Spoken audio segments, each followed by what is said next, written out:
It's pretty wild to think about, right? Your DNA has 3 billion letters in its code, and a single typo, just one, could be the difference between health and a serious disease. So today, we're going to dive into how AI is giving us these incredible new tools to finally read that code and find the clues hidden inside. Okay, so that really is the million-dollar question. We've got this massive book of life, our genome, and a tiny little change in one letter could be linked to something like glaucoma or a heart condition. But how in the world do you find that one specific needle in a 3 billion letter haystack? All right, let's get into it. To start this genetic data hunt, we have to begin with the basics. First things first, we need to know what exactly we're even looking for. So, in the world of genetics, that what, the thing we're trying to understand, is called a phenotype. It's really just any trait you can see or measure. It could be super obvious, like your eye color or your height, or it can be way more complex, like your specific risk for a disease. That's our target. And for a long time, the go-to tool for this hunt has been something called a genome-wide association study, or GWAS for short. The best way to think about it is like a huge systematic search. You're scanning the DNA from thousands, sometimes millions of people, and you're checking all these genetic addresses one by one to see if any specific variations show up more often in people who have the disease you're interested in. Now, GWAS has been a total game changer, but it has a weakness. It tends to like things simple. And, well, biology is anything but simple. It's messy, it's complicated, and it's absolutely full of noise. See, here's the thing. Our traits aren't just about genes working in a vacuum. You've got factors like age, sex, all these things that have these weird, complex, non-linear effects. They don't follow a nice, clean, straight line. And the traditional models, they can get totally tripped up by all this biological noise. They might just miss the most important clues hiding right in plain sight. So, to deal with this messiness, researchers came up with a really smart AI called DeepNull. It's designed to actually understand these complex real-world relationships. And check this out.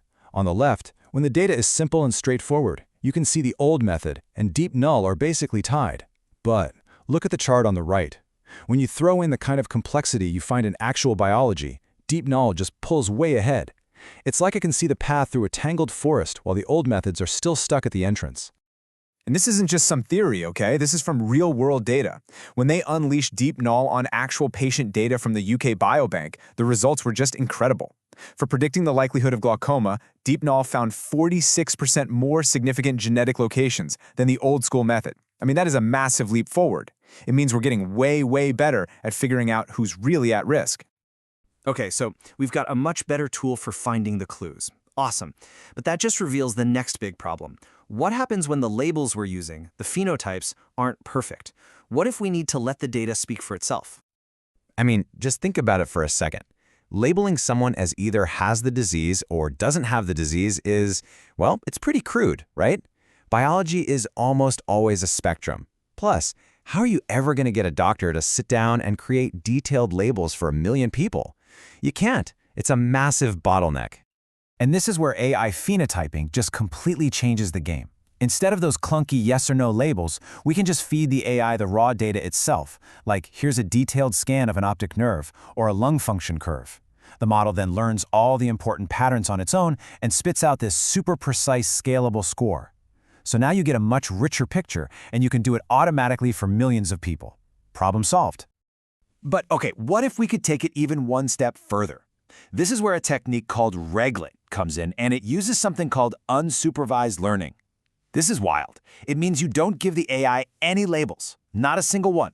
You just hand it the raw data, say a bunch of lung function tests, and it just figures it out.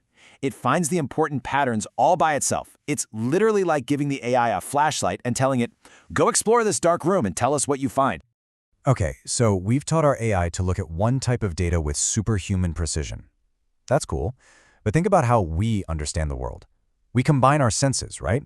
What if we could teach an AI to do the same? Right? So looking at just one data type, that's called unimodal. It's like trying to understand an orchestra by only listening to the violins. You get part of the story, but you're missing the whole symphony. The new approach, called multimodal, is about hearing everything at once. And a new method, Emmergal, does exactly that. It listens to all the instruments at the same time to find harmonies, these connections that are completely invisible when you're just focused on one section. And wow, just look at the result. This is a Manhattan plot, and it basically shows us all the genetic discoveries MREGL made when it looked at 12 different heart readings, ECG leads, all at once. Every single one of those giant peaks shooting up past that red line, that's a potential new genetic discovery for heart health. By putting all the data together, it's finding stuff that was just impossible to see before.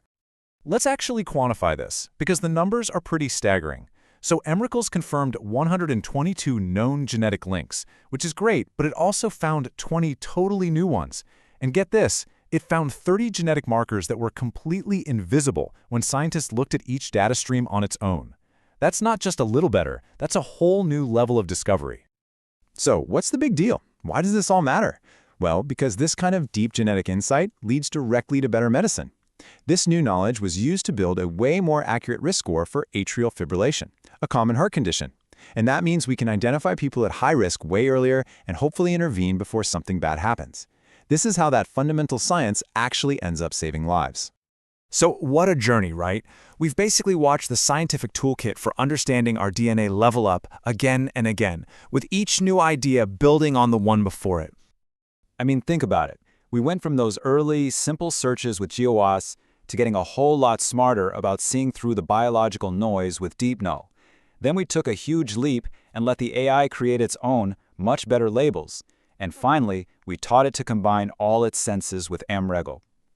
Every single step has peeled back another layer of the onion, getting us closer to the real biology underneath. So what does this all mean for the future? We now have this incredibly powerful toolkit that can combine almost any kind of biological data to see connections that were hidden just a few years ago. So the question isn't really if we can unravel the secrets of complex diseases anymore. The real question is, which ones do we go after next?